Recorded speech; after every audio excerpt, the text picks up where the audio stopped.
Morning everyone. Good morning. આજે આપણે સૌથી અગત્યના ટોપિક સંભાજન અને અર્ધીકરણ that is M તબક્કો એના પર જઈ રહ્યા છીએ. હવે જ્યારે M તબક્કો એટલે એને ભાજન કહેવાય, બરાબર. હવે મેં તમને ગઈકાલે કીધું હતું કે જ્યારે પણ એમ તબક્કાની વાત આવે તો એમ તબક્કામાં બે વસ્તુનું વિભાજન થાય.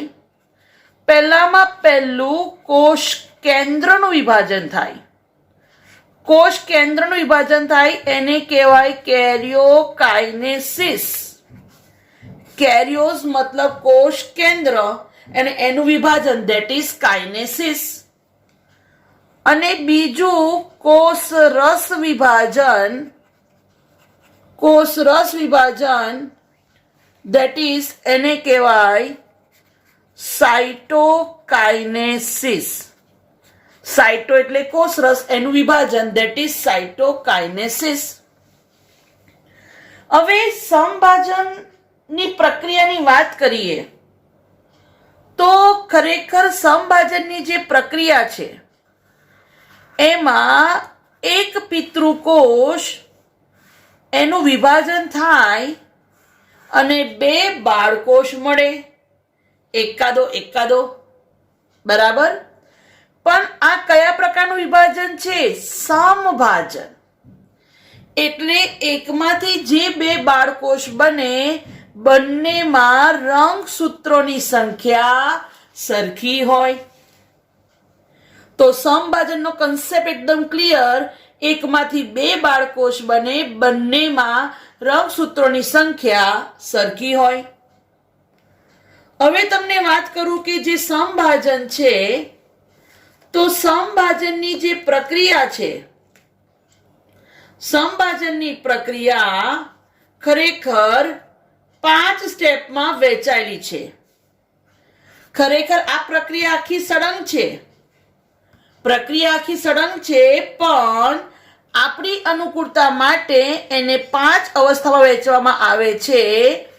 પૂર્વાવસ્થા, ભાજનાવસ્થા,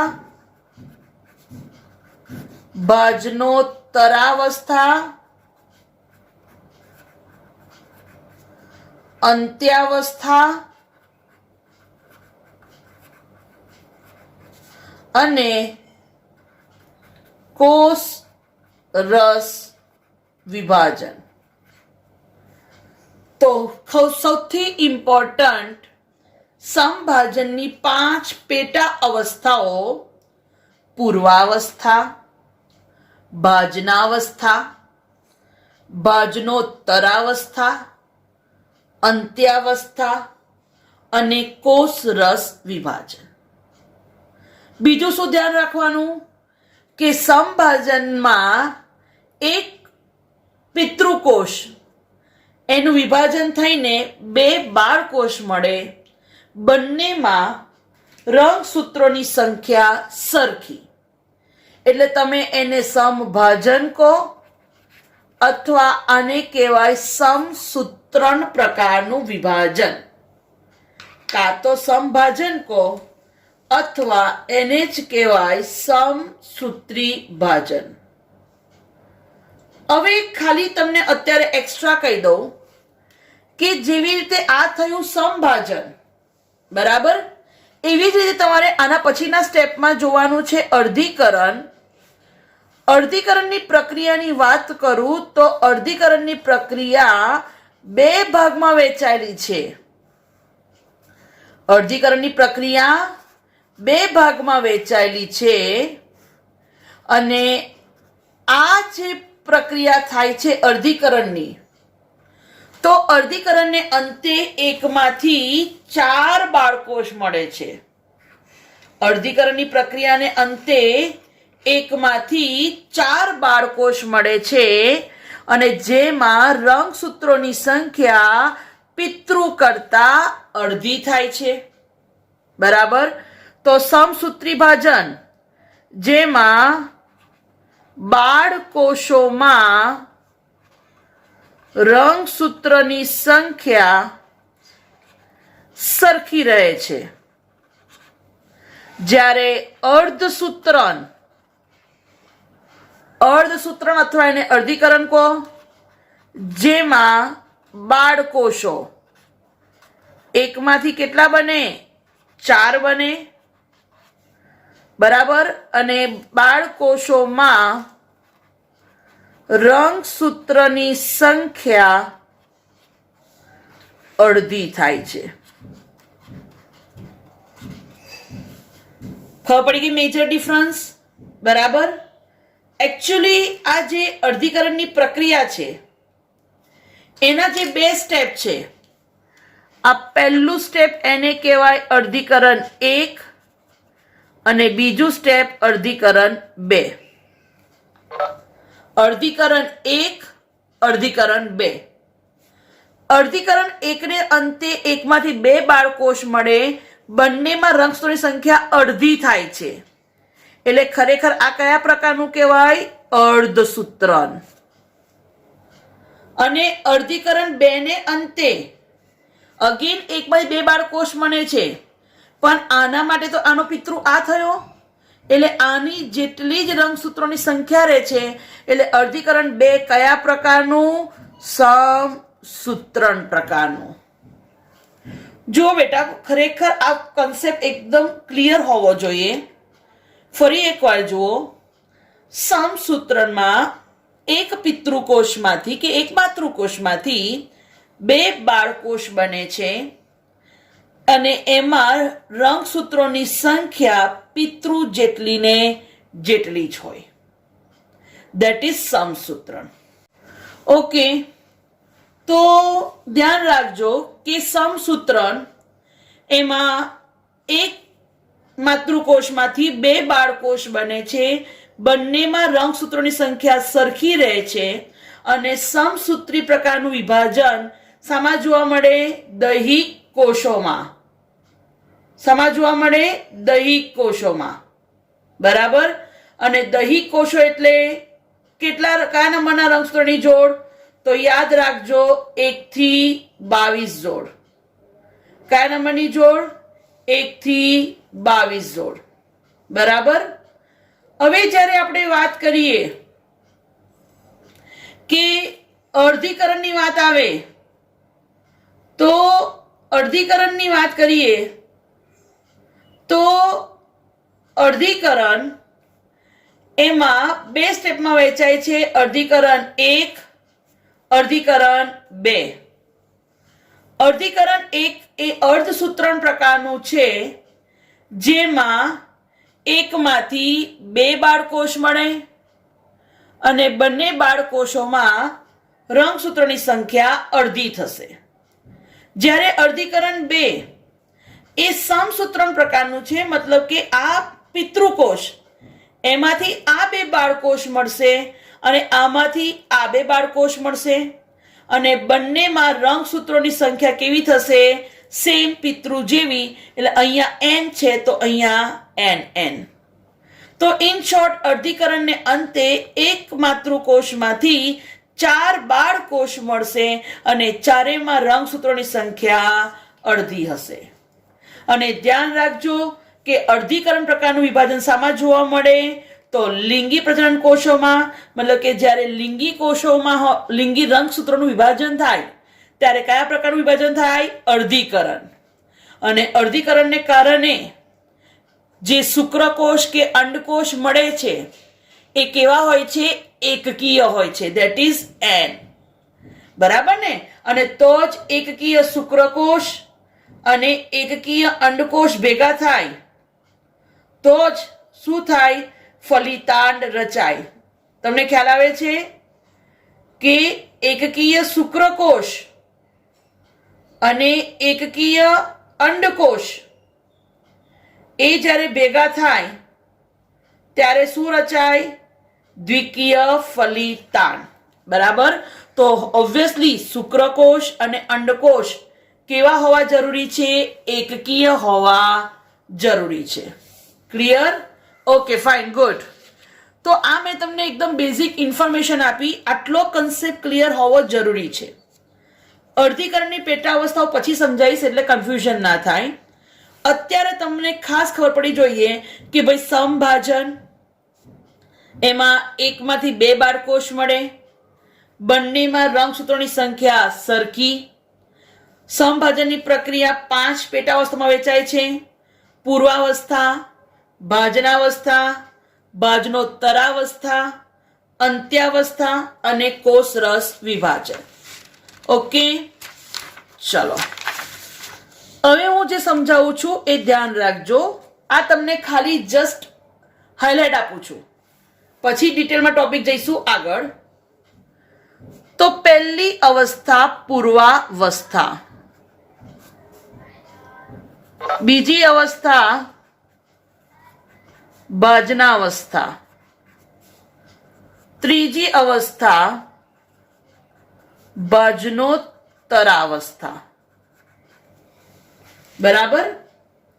હવે હું આના જે કન્સેપ્ટ તમને કહી રહી છું ને, જો એ આવડે ને તો આખું ચેપ્ટર આવડી ગયું. ખાલી તમારે કન્સેપ્ટ યાદ રાખવાના છે. તો શરૂઆત કરીએ પૂર્વાવસ્થાથી. તો પૂર્વાવસ્થા સમજી લો કે આ છે આપણો કોષ, ધેટ ઇઝ કોષ રસ પટલ. સમજી લો કે હું પ્રાણી કોષની વાત કરું છું. એટલે પ્રાણી કોષમાં સૌથી બહાર શું હોય? કોષ રસ પટલ.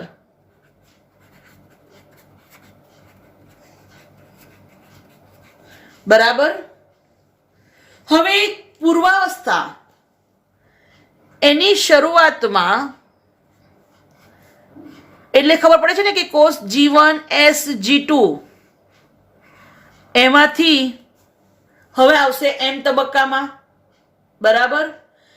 એટલે પૂર્વાવસ્થા એકચ્યુઅલી જ્યારે G2 અવસ્થા હશે ત્યારે ખરેખર G2 અવસ્થામાં કોષ કેન્દ્ર, આ કોષ કેન્દ્રિકા. તો G2 અવસ્થામાં તમને ખબર છે કે પેલું રંગસૂત્ર છે આખું ગુચડામય રંગસૂત્ર દ્રવ્ય સ્વરૂપે હશે. બરાબર. તો ખરેખર પૂર્વાવસ્થાના અંત ભાગ સુધીમાં જે પેલું રંગસૂત્ર દ્રવ્ય હતું એ ધીરે ધીરે ઘનીકરણ પામે છે. ઘનીકરણ એટલે શું કે આખું આમ લાંબુ હોય પણ એ ધીરે ધીરે સંકોચાઈને આમ સ્પષ્ટ રંગસૂત્રમાં ફેરવાય છે.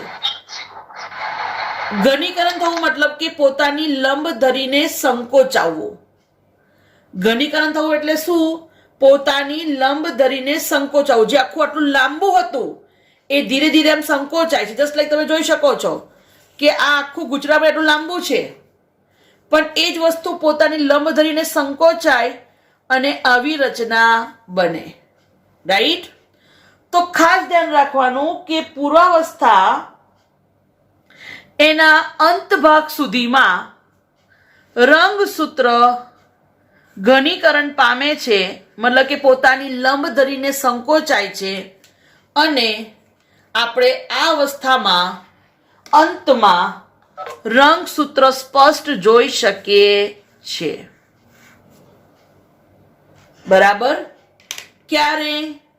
પૂર્વાવસ્થાના અંત ભાગમાં. બરાબર. પૂર્વાવસ્થાના અંત ભાગ સુધીમાં આપણે રંગસૂત્ર જે પોતાની લંબ ધરીને સંકોચાય છે અને એ રંગસૂત્ર આપણે જોઈ શકીએ છીએ સ્પષ્ટ પૂર્વાવસ્થાના અંત ભાગમાં. હવે પૂર્વાવસ્થા આપણને ખબર છે કે જેમ જેમ અવસ્થા આગળ વધે એટલે પેલા જે તારા કેન્દ્ર યાદ છે ને, તારા કેન્દ્ર બેવડાયા હતા. બરાબર. કઈ અવસ્થામાં? એસ અવસ્થામાં. એ તારા કેન્દ્ર જે બેવડાયા હતા એ હવે પોતપોતાના ધ્રુવ તરફ ગતિ કરે છે. ધ્રુવ એટલે ખબર છે ને, ઉત્તર દક્ષિણ. જો જેમ કે આ છે તો બે ધ્રુવ કાં તો આ કહી શકાય અથવા આ બે ધ્રુવ કહેવાય. બરાબર. કાં તો આ બે ધ્રુવ અથવા આ બે ધ્રુવ, ઉત્તર દક્ષિણ, પૂર્વ પશ્ચિમ. તો જે તારા કેન્દ્ર વિભાજન પામ્યા હતા એ તારા કેન્દ્ર હવે પ્રોટીનના તંતુઓનું નિર્માણ કરે છે. જેને કહેવાય દ્વિધ્રુવીય ત્રાક. એટલે જો એક્ઝેક્ટ કેવું થશે તમને સમજાવું ફરી. તો સમજી લો કે આ એક તારા કેન્દ્ર, પણ આપણને ખબર છે કે તારા કેન્દ્ર એકમો એકબીજાને કાટખૂણે હોય. બરાબર, તારા કેન્દ્ર એકમો હંમેશા એકબીજાને કાટખૂણે. તો તારા કેન્દ્રના ભાગલા પડ્યા. તો જો આ એક બાજુ, તો બીજું જો હું એને કાટખૂણે દોરું છું. બરાબર ને, જો આને કાટખૂણે આ, તો આને કાટખૂણે આ, તો આને કાટખૂણે આ. તો બે તારા કેન્દ્ર એના ભાગ પડ્યા અને બંને તારા કેન્દ્ર પરસ્પર વિરુદ્ધ દિશામાં ગતિ કરી અને એમને જોડતા પ્રોટીનના તંતુ બને છે. અને શું કહેવાશે? પ્રોટીનના ત્રાક તંતુ. બરાબર, ઓકે. તો આ એક જસ્ટ કન્ડિશન થઈ કે ભાઈ પૂર્વાવસ્થા, તો એના અંત ભાગ સુધીમાં રંગસૂત્ર દ્રવ્ય સંકોચન પામે છે પોતાની લંબ ધરીને. બરાબર, અથવા એને માટે શબ્દ તમે વાપરો છો ઘનીકરણ થવું. શું કયું શબ્દ? ઘનીકરણ. લંબ ધરીને સંકોચાય છે, રંગસૂત્ર સ્પષ્ટ દેખાય છે. બે તારા કેન્દ્ર વિભાજન પામે છે, વિરુદ્ધ ધ્રુવ તરફ ગતિ કરે છે. હવે મોસ્ટ ઇમ્પોર્ટન્ટ, પૂર્વાવસ્થાના અંત ભાગ સુધીમાં જુઓ કોષ કેન્દ્ર પટલ ધીરે ધીરે અદ્રશ્ય થશે. બરાબર, આ જે છે ને ગ્રીન કલરમાં મેં દોર્યું છે, શું? કોષ કેન્દ્ર પટલ. કોષ કેન્દ્ર પટલ અદ્રશ્ય થશે. કેમ? કારણ કે હવે તો કોષને ભાગ પાડવાના છે, એકમાંથી બે કોષ બનાવવાના છે. તો બે કોષ બનાવવાના છે તો એક કોષ કેન્દ્ર હશે તો એના ભાગ પડશે નહીં. એટલે હવે શું કરે છે કે આ કોષ કેન્દ્ર પટલ અદ્રશ્ય થઈ ગયું. બરાબર, અને ધીરે ધીરે બે છેડા બાજુ બે નવા કોષ કેન્દ્ર અસ્તિત્વમાં આવશે.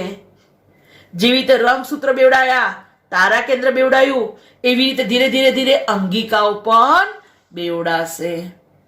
તો પૂર્વાવસ્થા એના અંત ભાગ સુધીમાં કોષ કેન્દ્ર પટલ અદ્રશ્ય થશે. અને ઇવન પૂર્વાવસ્થા એના અંત ભાગ સુધીમાં ગોલ્ગી પ્રસાધન, અંતઃકોષ રસજાળ, કોષ કેન્દ્ર પટલ અને કોષ કેન્દ્રિકા આ જોવા મળશે નહીં. ધીરે ધીરે બધા ગાયબ થઈ જશે, પછી બીજા નવા નવા સર્જાશે. ખ્યાલ આવી ગયો? તો પૂર્વાવસ્થા માટે શું કીધું? કોષ કેન્દ્રિકા, પછી ગોલ્ગી પ્રસાધન, અંતઃકોષ રસજાળ અને કોષ કેન્દ્ર પટલ શું થઈ જશે? અદ્રશ્ય થઈ જશે. જો સિક્રેટ કહી દઉં, પહેલી અવસ્થામાં અદ્રશ્ય થશે, છેલ્લી અવસ્થામાં બધા પાછા આવી જશે. પહેલી અવસ્થામાં અદ્રશ્ય થશે અને છેલ્લી અવસ્થામાં બધા પાછા આવી જશે. બરાબર, તો આ થયું તમારું પૂર્વાવસ્થા. એકદમ ક્લિયરલી સમજી લો બેટા કે ભાઈ પૂર્વાવસ્થા એમાં રંગસૂત્ર પોતાની લંબ ધરીને અનુસરીને સંકોચાય છે, ધેટ ઇઝ ઘનીકરણ, કન્ડેન્સેશન, અને રંગસૂત્ર સ્પષ્ટ દેખાય છે. બરાબર, કોષ કેન્દ્ર પટલ અદ્રશ્ય, તો રંગસૂત્ર આખા વિસ્તારમાં ફરી શકશે, તો જ બધાનું કદ વધશે. તારા કેન્દ્ર બેવડાય છે, વિરુદ્ધ ધ્રુવ તરફ ગતિ કરે છે. આ અવસ્થાના અંત ભાગ સુધીમાં કોષ કેન્દ્રિકા, ગોલ્ગીકાય, અંતઃકોષ રસજાળ, કોષ કેન્દ્ર પટલ બધું જ અદ્રશ્ય થાય છે. આ બધું જ આવશે છેલ્લે અંત્યાવસ્થામાં, કારણ કે ત્યારે તો બે નવા બાળકોષ બની જશે ને. અંત્યાવસ્થામાં શું થશે? એકમાંથી બે બાળકોષ બનશે એટલે બધું જ પાછું આવશે. ચલો, હવે આવે છે ભાજનાવસ્થા. તો જુઓ, ભાજનાવસ્થા એમાં બે તારા કેન્દ્ર વિરુદ્ધ ધ્રુવ તરફ ગતિ કરે છે. બરાબર, દ્વિધ્રુવ ત્રાક બતાવું છું, ચિંતા ના કરશો. હવે સાંભળો, ભાજનાવસ્થા ભાજનાવસ્થાનું એક જ લાક્ષણિકતા આ અવસ્થામાં રંગસૂત્રો ગતિ કરે છે અને રંગસૂત્રો ગતિ કરીને બધા જ એક જ તલ વિષુવવૃત્તીય તલ એમાં એક હરોળમાં ગોઠવાય છે. તમે જોઈ શકો છો મેં કેવી રીતે રંગસૂત્રોને ગોઠવ્યા એક લાઈનમાં. આ એની જે છે એને કહેવાય વિષુવવૃત્તીય તલ અથવા એને કહેવાય ભાજન તલ. આને કહેવાય વિષુવવૃત્તીય તલ અથવા ભાજન તલ. હવે રંગસૂત્રો ખરેખર ગોઠવાય છે આવી રીતે એક ધ્રુવમાં. કેવી રીતે? તો એની સાથે પેલા તારા કેન્દ્રમાંથી જે દ્વિધ્રુવીય ત્રાક નીકળ્યા હતા ને એ દ્વિધ્રુવીય ત્રાક જોડાય છે અને રંગસૂત્રને ખેંચી લાવે છે. જેમ કે આ રંગસૂત્ર, આ દ્વિધ્રુવીય ત્રાક, તો દ્વિધ્રુવીય ત્રાક એમ ખેંચી લાવે કે ભાઈ ચલ રંગસૂત્ર વિષુવવૃત્ત ધ્રુવ પર ગોઠવાઈ જા. તો રંગસૂત્ર જે ગતિ કરે છે કેમ? તો એને પકડે છે. કોણ પકડે છે? દ્વિધ્રુવીય ત્રાક. દ્વિધ્રુવીય ત્રાક ક્યાંથી નીકળી? તારા કેન્દ્રમાંથી. દ્વિધ્રુવીય ત્રાક જોડાય છે કોની સાથે? સેન્ટ્રોમિયર સાથે. કેવી રીતે? તો આપણને ખબર છે કે ભાઈ સેન્ટ્રોમિયર એની સપાટી પર તકતી જેવી રચના આવેલી હોય છે જેને કહેવાય કાઇનેટોકોર. જેમ કે તમને બતાવી દઉં, આ રંગસૂત્ર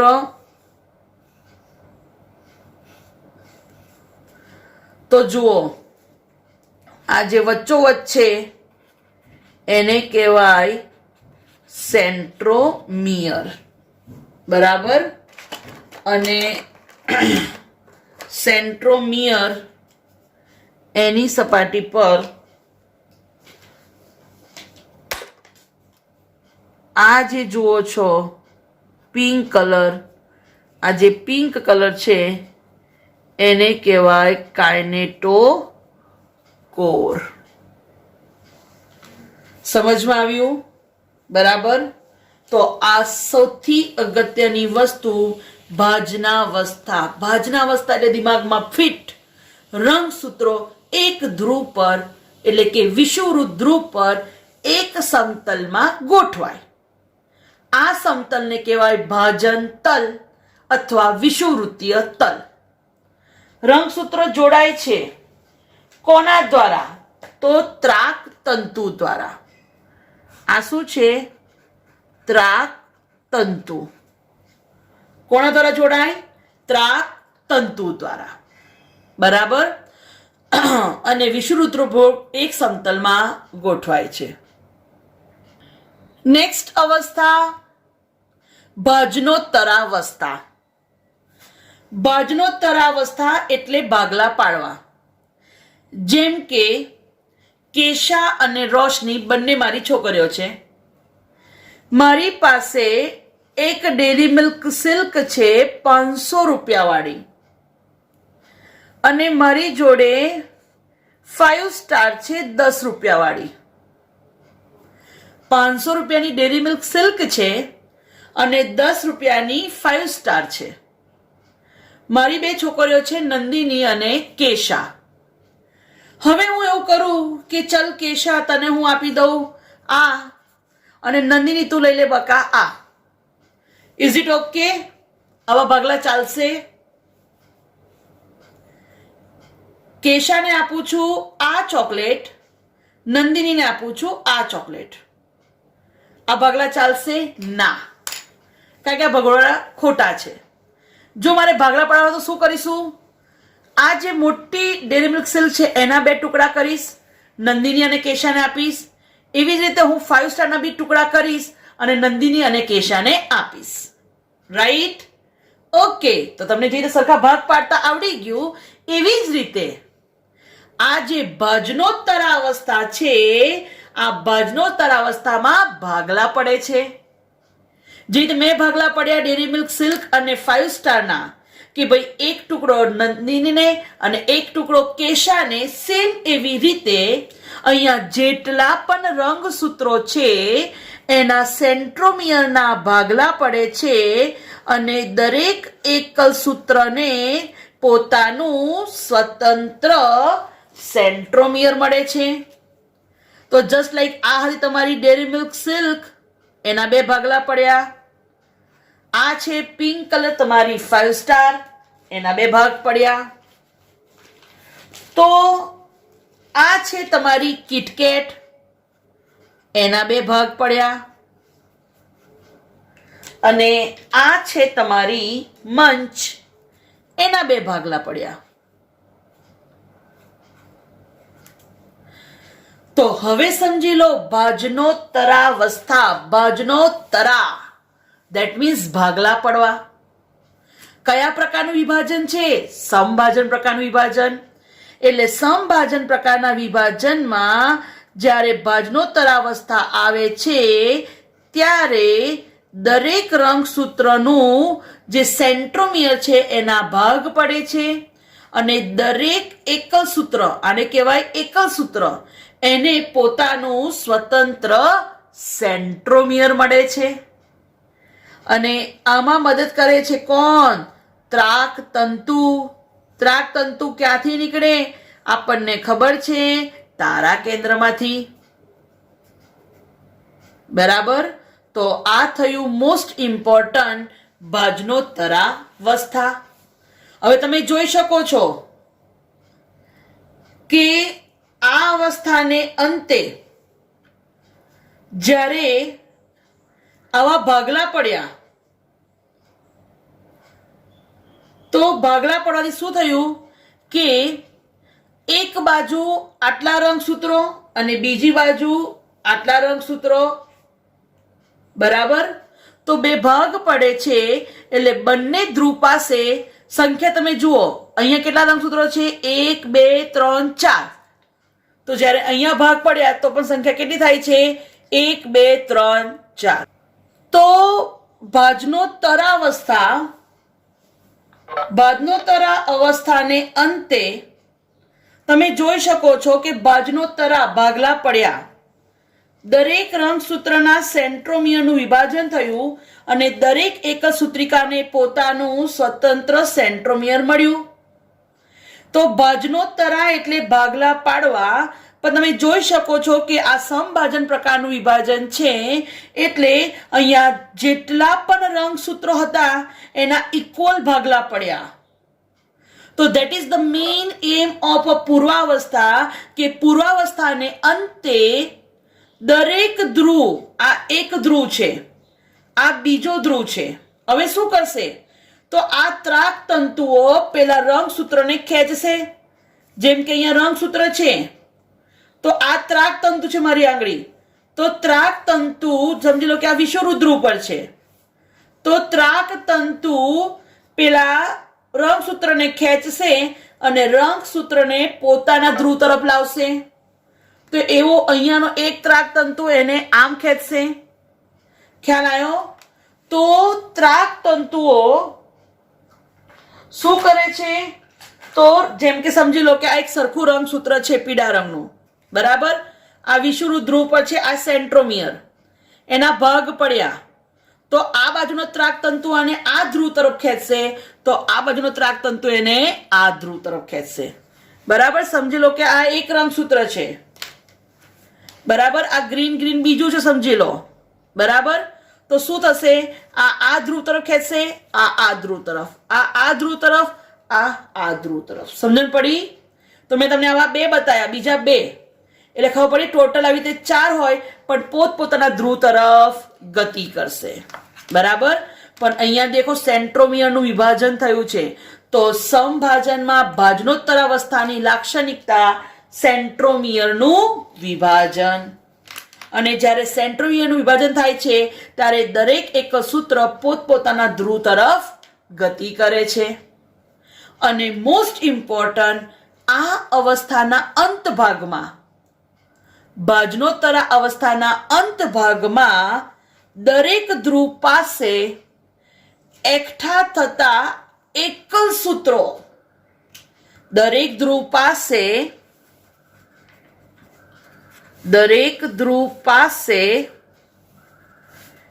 એકઠા એટલે ભેગા થતા એકલ સૂત્રોની સંખ્યા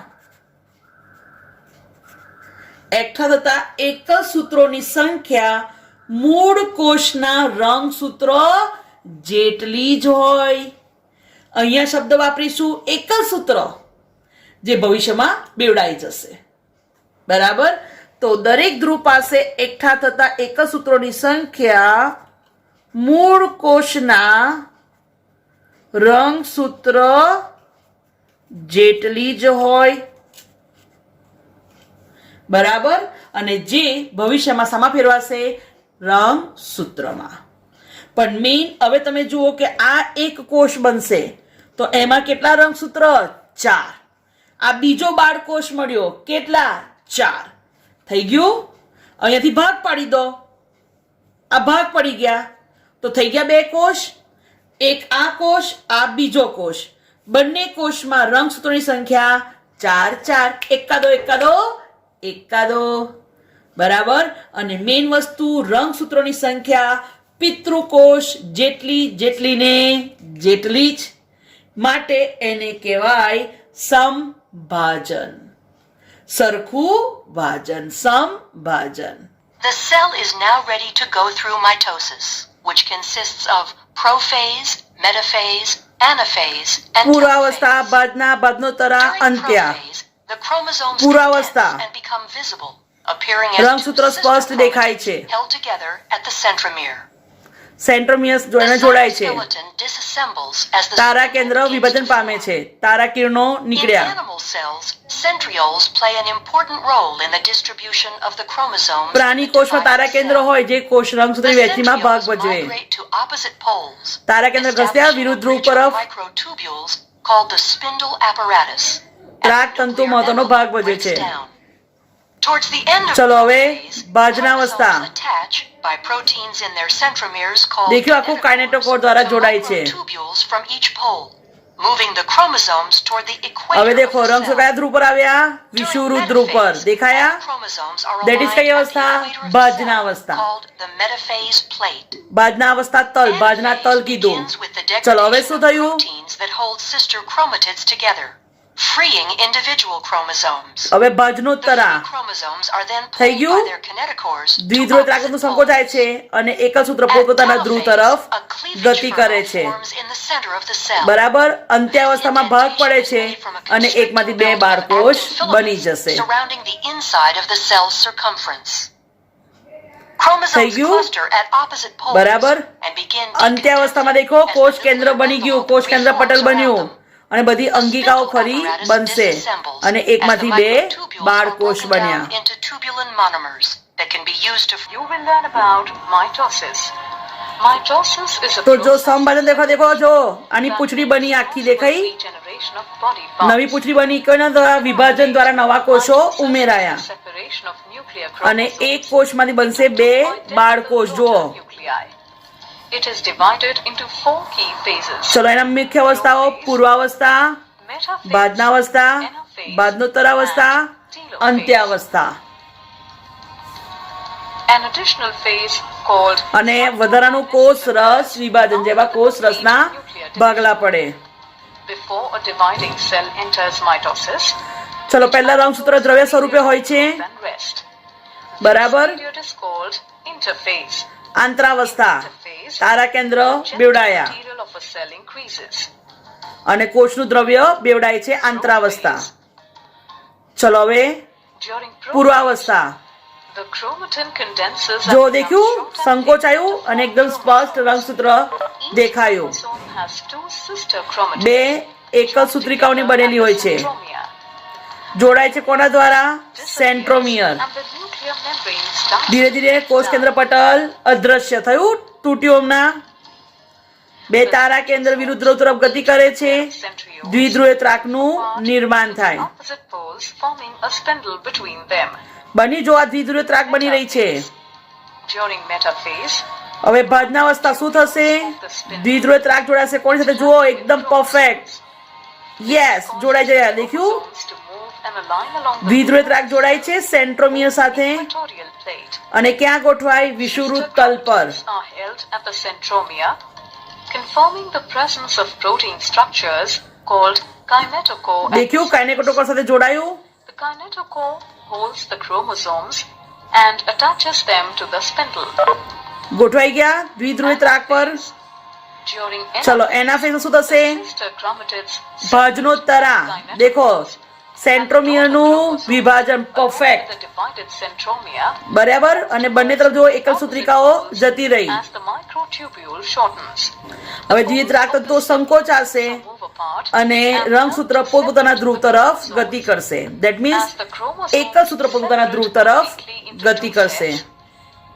one at each pole, anaphase is considered complete. Telophase. ચલો, અંત્યાવસ્થા. Phase, the daughter chromosomes arrive at the pole. પોતપોતાના ધ્રુવ તરફ ગતિ કરે છે. અને હવે દેખો, આખું સંકોચાય છે. Along with nucleoli. હવે જો કોષ કેન્દ્રિકા આવી ગઈ, કોષ કેન્દ્ર પટલ આવી ગયું, બધી અંગિકાઓ આવી ગઈ. અને રંગસૂત્ર હવે શામાં ફેરવાય? રંગસૂત્ર દ્રવ્ય થઈ જશે. Cytokinesis અને જુઓ, આ પરિઘ તરફથી કેન્દ્ર તરફ. in animals દેખ્યું? બહારથી અંદર આવ્યું અને ધીરે ધીરે ખાંચ બની અને બે કોષ divides the છૂટા પડશે. into two daughter cells. એકમાંથી બે બાળકોષ બનશે, બે કોષ કેન્દ્ર બનશે. New cell wall formation. પણ પ્રાણી વનસ્પતિ કોષમાં અલગ હોય, Cell એમાં તારા કેન્દ્ર ના હોય. cell plate. એટલે આવું મધ્ય પટલ બનશે, તકતી બનશે. Outwards till it meets અને આવી રીતે તકતી દ્વારા પછી બે બાળકોષ two daughter છૂટા cells. પડશે વનસ્પતિ કોષમાં. This motor